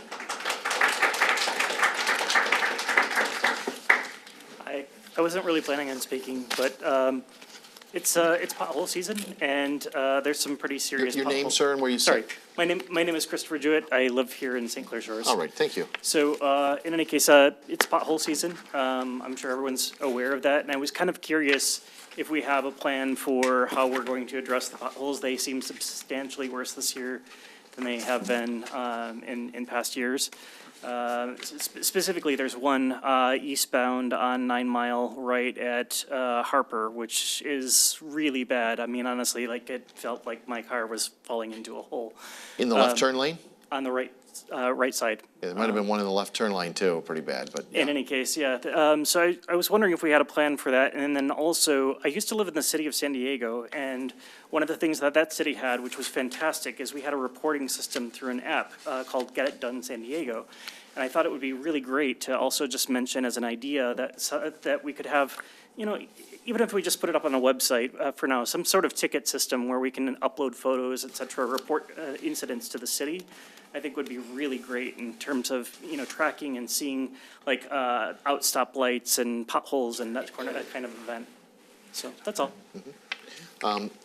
Harper happens to be a county road, so they're out, we're on them, and then we're of course gonna, I got our DPW. This is on 9 Mile Yeah, specifically. we got our but yeah. DPW out trying to take Okay. care of those too, so. Okay, sounds good. All right, thank you. Yeah. Oh, by the way, support the chickens. Hi, my name is Alex Gobar. I'm a resident of St. Clair Shores. I've been a resident probably eight years now. I'm actually originally from Ohio. I grew up on an area, country area in Ohio. They, almost everyone had chickens, and they, let's say my family probably had 15 to 20 in the flock, and never had a smell. Never had, only issue we had out in the country is, you know, predators, but being in a city, you're kind of more condensed, and you don't have a lot of predators out in the city as you would in the country. And I was gonna bring up, because I know they pretty much touched on a lot of it, but one of the things is, there was a report done, that if everybody in the nation, just every household had 3 chickens, you could eliminate the whole egg industry in the United States.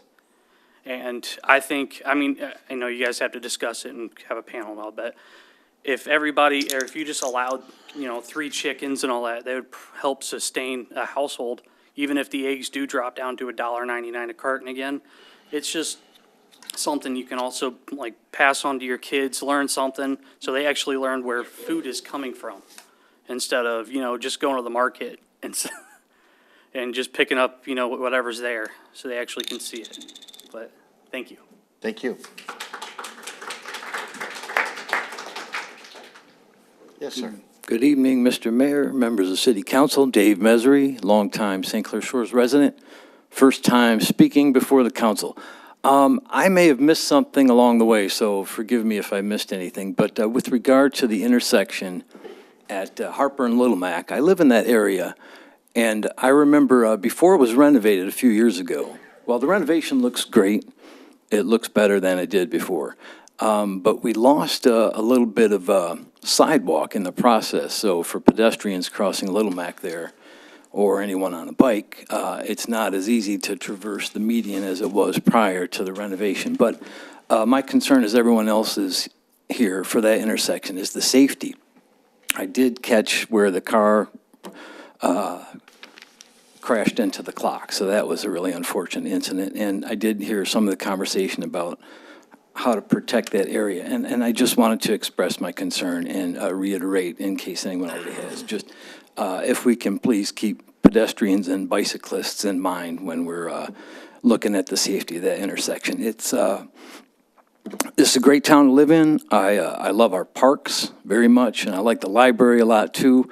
And I just would like to see it be a little more pedestrian-friendly. So please keep pedestrians and bicyclists in mind when you're improving that intersection. Thank you for your time, and go Chickens. Sir, aren't you Navin Field? Weren't you part of that Navin Field? That was a long time ago, yeah. Yeah. They haven't called it Navin Field since about 1938, but yeah, I used to work. Trying to save the old ball, the area, right? Yeah, Navin Field was the original name of Tiger Stadium, and once upon a time, I was on the grounds crew there, so. Yeah, okay, yeah. I remember the. All right. All right. Thanks, everybody. Okay, thank you. Anyone else before we go back to, oh, yeah, come on up. Oh, come on up. Let's get in the little line here again. If you can, sir, then you speak and then you can sign in afterwards. Yeah. Yep, so we need your name, the city you reside in, please. So Eric Dyer, St. Clair Shores, also been here about, I don't know, my whole life. Just to add to the chickens, I did have some renegade chickens, about 13, for about 3 years. Never had a complaint from any neighbor. I didn't have any roosters. Got about 8 to 9 eggs a day. I eliminated every bit of food waste I have, and I have 6 young children, so there's a lot of food waste. I've recently gotten rid of them. Egg production went down. Took them to a friend's farm. You guys can take a guess how that ended up. But it went very well. My kids love the eggs. I can't go back egg-wise now. I'm always have to buy farm fresh ones, and it was a joy to have them. Kids enjoyed them. Neighbors got a bunch of eggs out of the deal, and so it worked out real well. Just wanted to add that. Thank you. Thank you. Hello, Mayor. Hello. How's it going? Good. You guys already heard my speech before, but my name is Dalton Westervelt. I currently reside on Maxine, and as you know, the backyards on Maxine can get large. I would like to beautify my yard by adding a chicken coop for egg-laying hens, and I'm aware that the city has them under Section 6-9 as a farm animal, and they're prohibited. I'd like to have this section revised because I feel like it's outdated with the current watch on what we eat, ingest, and put into our bodies. As a fellow resident and other residents of St. Clair Shores that I have talked to, they also would like to see backyard chickens be allowed into the city. I feel like there's a lot of support on getting this passed.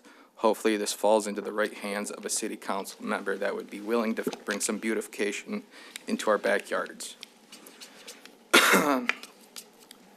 Another reason I feel like this section is outdated and should be up for revision is the current adoption of honeybee hives to the community garden behind the Civic Center.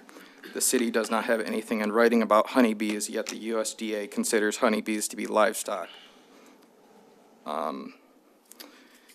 We recently went to Kroger, and for $5.25, we got 10 eggs. 2 eggs were cracked. Like, come on now. Between the commute from the grocery store to us, somehow, if it was our fault or if it was the cashier's fault, who cared? 10 eggs for $5, that's ridiculous. Thank you. Thank you. Yes, ma'am. Anyone else here want to get in line? Okay. No one? All right. Yes, ma'am. All right, I'm Kathy Dickinson of St. Clair Shores, formerly of just outside of Chelsea, Michigan. If anyone knows where that is, it's sort of by Ann Arbor. And I had chickens since I was about 10 years old. And it was a great experience. And one of the things when we bought our house here and moved here that I was a little disappointed in is that we are not allowed to have chickens. A lot of people already brought up some great points. Rats, I know, were a concern that I saw on some Facebook posts. Those come about, at least in my experience, if you're improperly storing your feed. Some of the ordinances that I reviewed from some of our neighboring cities and some of the other cities in Michigan, they specifically talk about the storage, the proper storage of food, the proper disposal or composting of waste, and that eliminates the rodent issue. The same thing, compost piles are allowed here. If those are improperly maintained, that can also bring rats. So I don't think it's an increase or anything worse than we already allow. The noise, I looked it up, the decibel, the loudest noise that a chicken is recorded to have made is about 70 decibels, which is about as loud as a toilet flushing. I don't support roosters for obvious reasons. In a city area like this, it would be a little bit ridiculous, especially if people are saying, oh, we want them for food. You don't need a rooster. I would only support egg-laying hens. And then I also saw Charlotte has an ordinance, or part of their ordinance is that you have to get the approval of your abutting neighbors. I think that would be something where if people are really, really concerned about chickens attracting rats or causing noise, if they are so against it, then they won't have to deal with a chicken right next to them or right behind them. And I would just like it to be something that we consider. That's all I have. All right, thank you. Yes, sir. Hello, my name is John Kutcherman. I am a resident of St. Clair Shores. I am a recent homeowner here, and that is my wife, who's also a co-owner. So we moved to the city about a year ago, and as she mentioned, disappointed that we are unable to raise hens in the city. And I thought it would be worth sharing that when we purchased our house, the previous owner was a renegade chicken owner. And talking to all of our neighbors as we've grown in this community and gotten to know all of the people around us, we've come to discover that none of our neighbors were ever actually bothered by the renegade chickens. In fact, the neighbor children saw them as learning opportunities and ways to grow their own food and learn how to be a better, that's what I'm looking for, animal husband. It was a wonderful learning opportunity for the children, and by changing legislature in the city to allow 4 chickens across the city would allow more children within the city to have the opportunity to learn where their food comes from and to be more aware of the nutritional intake that they're getting from. As well as I wanted to bring to point, chickens are great at getting rid of ticks. And everybody hates ticks. So, thank you. That's everything for me. Thank you. Anyone else before we go back to mayor's comments? We're going to be brief. Anyone else? All righty. Well, we hear you. So we are going to do more research here. We do appreciate the individual, first gentleman actually gave us some of the ordinance. That was some of the topic that myself talked with Dustin, Mr. Lent about, getting some of the different ordinances throughout the communities that already allow it. I have talked to actually today, I think I talked to everybody up here regarding that. So we understand, we want to do more research, and then usually the next topic, if we want to keep moving forward, would be sometime here in the future, it would be a study session where we kind of would hash this thing through. But we do understand it. I think there's individuals here, Mr. Vitale's already indicated trying to do the next step. I think actually Mr. Rebel indicated that too. So I think there's ways to go here, but let us do some more research. But we're listening, and so we're gonna. I'm not telling you, as I said before, that this is a done deal, but we want to get more information and keep going on evaluating the whole thing. So I think that's it. I don't have any other mayor's comments, so with that, we'll need a motion to adjourn. Move to support. Whatever. Moved by Mr. Kieran, supported by Mr. Frederick to adjourn. All in favor? What he said. Aye. Opposed. Good night. Thank you.